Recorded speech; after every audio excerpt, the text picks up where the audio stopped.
Hello everybody, welcome back to my channel, and today we're going to be talking about Masters of the Universe Revelation again.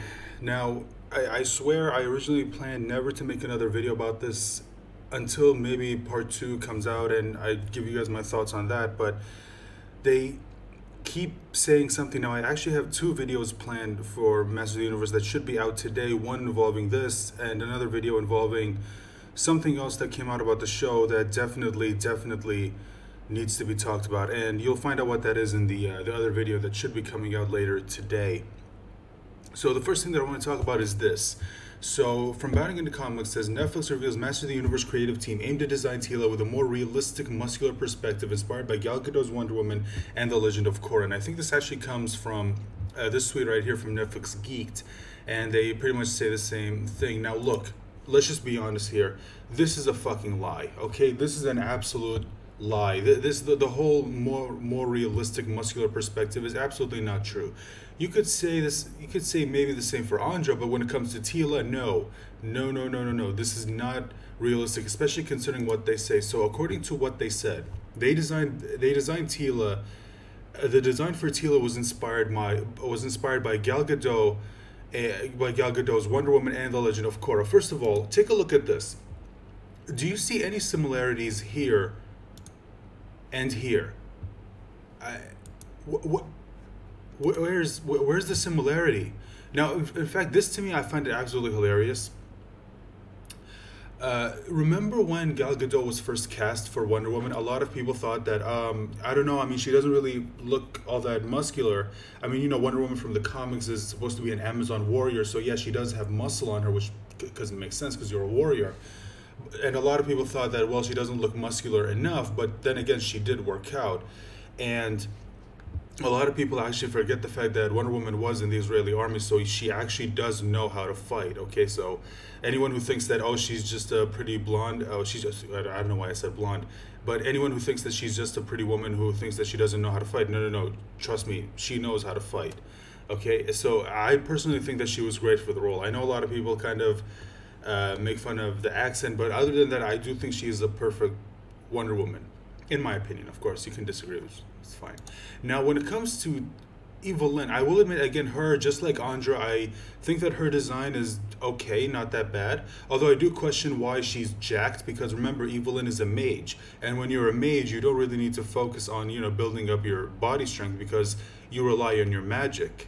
That's the one thing that I will question. But other than that, I think her design's okay. Just like Andra, I think both their designs are fine.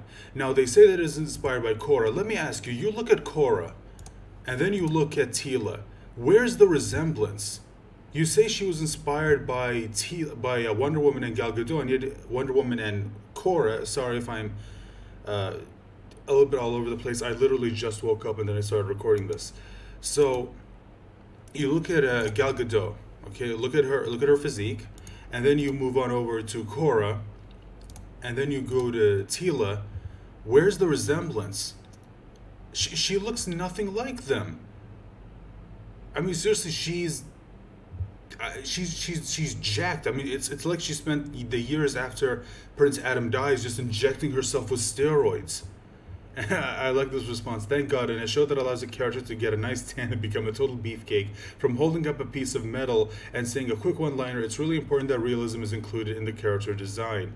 What's this? When women are often drawn unrealistically in so many forms of media, yeah, it's really important that realism is included in the character design. Nothing about this is realistic.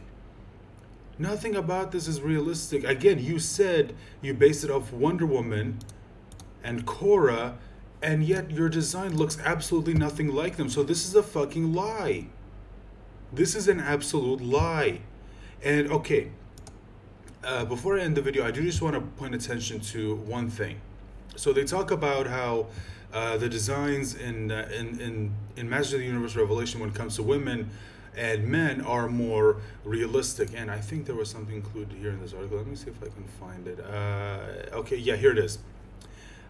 So according to this person, they say there was nothing unrealistic about her original design. In fact, the OG version is more normal and a realistic and achievable body shape than the new one. I suspect realistic is woke for less likely to be found hot by men. I don't know, but yeah. So they say that the original design for teal wasn't unrealistic, and yet you have women who dress up and look almost exactly like Tila, almost the exact same body shape, and yet they go on to say, "Oh, this is unrealistic."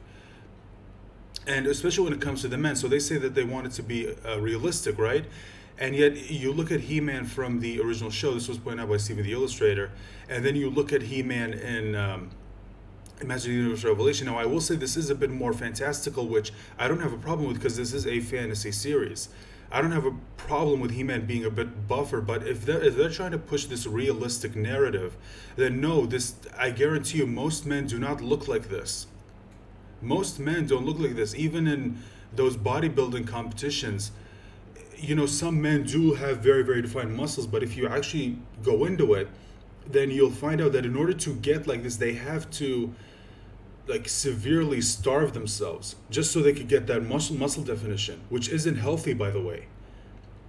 And people say that this version is completely unrealistic. And people who say that just show you that these people never did their research. Because if you actually did, then you will know that, and thanks to MJ Tanner for sharing this, they pointed out, for the record, Filmation used rotoscoping. He-Man, Skeletor, and yes, Teela are all real people drawn over. Here's an image of the team and actors. It's ironic that they said they wanted to make Revelation more realistic when they are already realistic. Yeah, you can see there's Skeletor right there, Teela right there, and He-Man right there. They were drawn over actual real-life people. So if anything, these body types are more realistic than the one that they're trying to push right here. And they said this in response to this person who said, "You're defending this, a cartoon with purposefully long legs made to sexuality?" Or okay, okay, so that was a mistake on their part. How is your position not sexist? I respect the original design for what it is, but I'm not going to get butthurt over it like how I don't give a shit about Lola Bunny. I don't think anyone actually gives a shit about Lola Bunny. It's a cartoon, for God's sakes. It's a redesign. Grow up. So they say that this is unrealistic, not knowing that she was drawn over an actual human being, an actual woman. Which is, again, just goes to show you that these people, don't ever listen to them because they never do even a little bit of research. They don't even do a little bit of research, and now they're trying to push this narrative of, oh, this is unrealistic, this is more realistic, when in reality the original 80s show, the characters were drawn over actual real life people, as opposed to Revelations, which was just drawn with what someone's understanding of anatomy actually is. And seriously, like, this is way more unrealistic than this. And oh boy, my God. Again, I like I said, I didn't plan to make another video until maybe part 2 comes out and I see what they do with it. And I was just going to make a video just giving you guys my thoughts on it. But I keep seeing things like this where they go out there and they try to say, they try to defend the show, and they make these stupid points, and then they denigrate the original, which is just, again, that's mostly what this is all about. It's another case where something new comes out that is based off of something that came before, and instead of showing respect to what came before, they just decide to completely denigrate it, which again, I don't understand, because it's like they don't realize that if that hadn't come out, this wouldn't exist right now. This thing that you're praising wouldn't exist if it wasn't for this. And I don't understand why there are so many people who have trouble understanding it. I don't understand why there are people out there who just have no respect for what came before. You know, it's this